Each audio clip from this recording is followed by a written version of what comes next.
Nosso estudo de hoje está na segunda epístola de Pedro, capítulo 2, versículo 11. Enquanto os anjos, sendo maiores em força e poder, não pronunciam contra ele juízo blasfemo diante do Senhor. Emmanuel vem comentar na lição 131 do livro Caminho, Verdade e Vida, Homens e Anjos. É lastimável observar o grande número de pessoas que estão sempre dispostas a proferir sentenças blasfematórias umas para com as outras. A leviandade domina-lhes as conversações, a mesquinhez lhes corrompe as atividades nos mais diversos setores da vida. Exceção feita aos sinceros cultivadores da luz religiosa, quase todos os homens se conservam à porta de situações ásperas em que um esforço difamatório lhe envenena a vida. Alimentam antipatias injustas para com os irmãos de atividade profissional, pelo próximo que não lhe aceita as ideias, pelos companheiros que não se afinam com seus princípios. E como a lei é de compensação e troca, receberão dos colegas e dos vizinhos as mesmas vibrações destruidoras. Guerras silenciosas nesse sentido têm por vezes secular duração.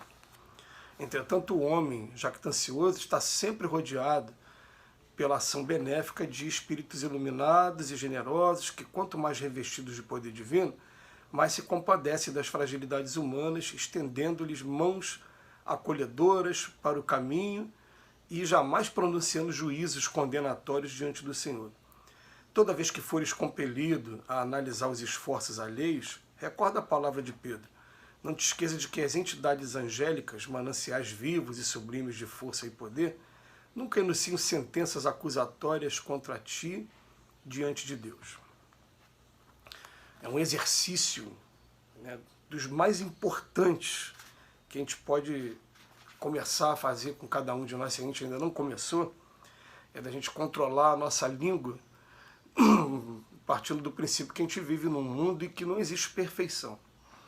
Num mundo em que o egoísmo que a gente traz dentro da gente faz com que a gente ou sujeite as pessoas aos nossos caprichos, ou então a gente limite a querer só conviver nos meios em que as pessoas pensam mais ou menos igual a gente.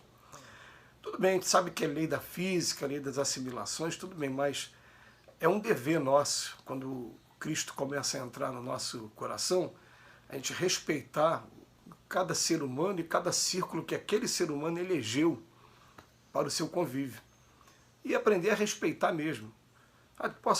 Me dou até o direito de falar com as pessoas assim, eu não tenho afinidade com essa atividade, mas respeito, você faz o que você quiser, todo mundo tem que ser dono da sua própria vida e também responder pelos atos, né, por tudo que praticou, porque a semeadura é livre, mas a colheita é obrigatória.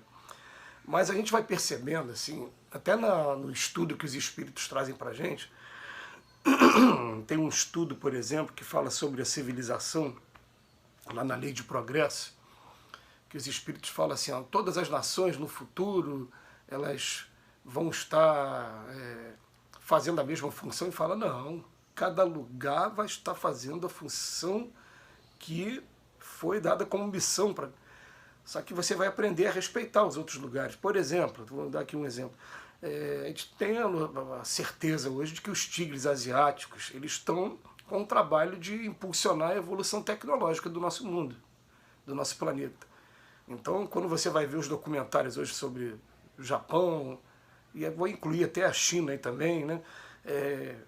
Aqueles países lá da Ásia, a tecnologia lá está em níveis que a gente não tem conhecimento e vai chegar para a gente bem depois. Tem outros países que estão responsáveis pelo equilíbrio político do nosso país, do nosso mundo, né? Que estão detendo ali as grandes armas, estão até agora um ameaçando o outro. E tem países como o nosso que está como o Brasil, coração do mundo, pátria do Evangelho. Então vamos pensar assim. E quando fala Brasil, coração do mundo, pátria do Evangelho, é porque nós estamos agora com a missão de aprender o Evangelho para divulgar o Evangelho de Jesus, né? E vamos pensar assim, cada um está cumprindo uma missão diferente e vai continuar cumprindo.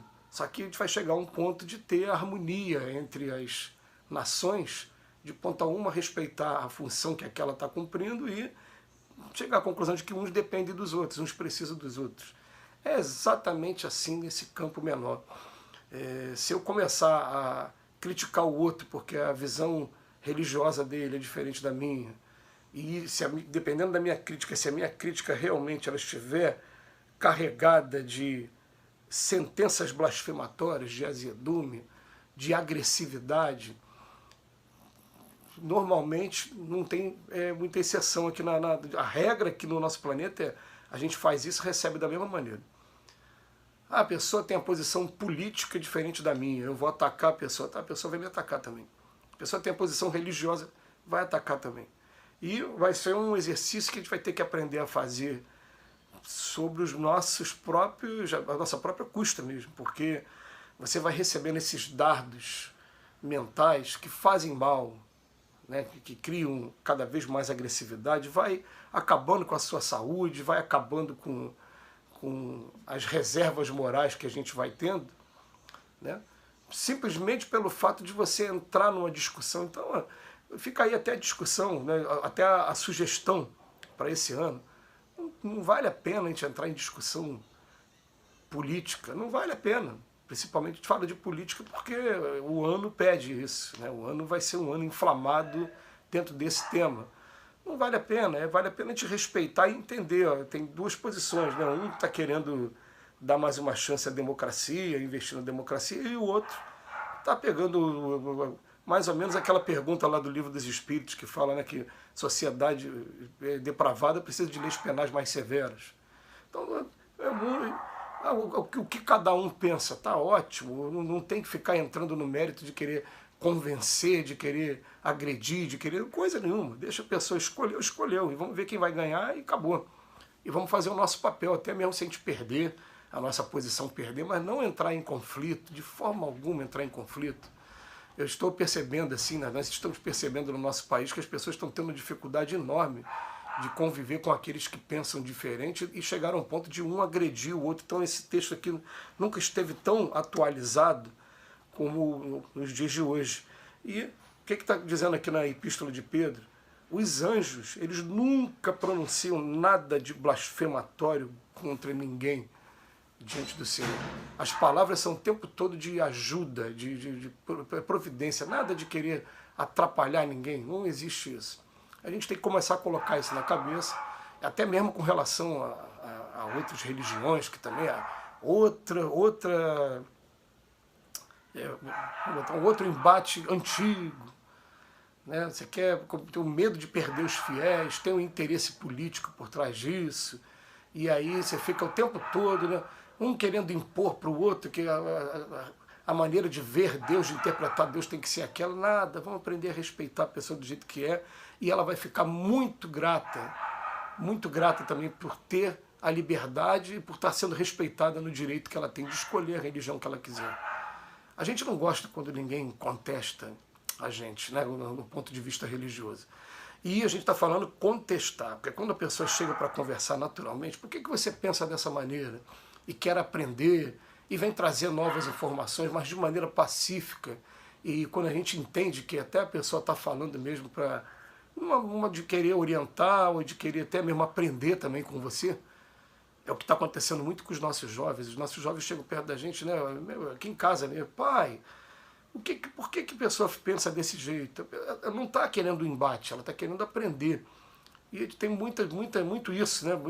Até porque o nosso povo, principalmente aqui no Brasil, isso está descrito no livro Brasil, Coração do Mundo, Pátria do Evangelho, que o coração do Evangelho no mundo estaria saindo da Europa por conta dos conflitos que viriam depois, né? Que acabou acontecendo a Primeira Guerra, a Segunda Grande Guerra Mundial, estaria vindo para cá, estaria vindo para um país que as injunções políticas teriam prioridade secundária. O nosso povo não é um povo preocupado com política.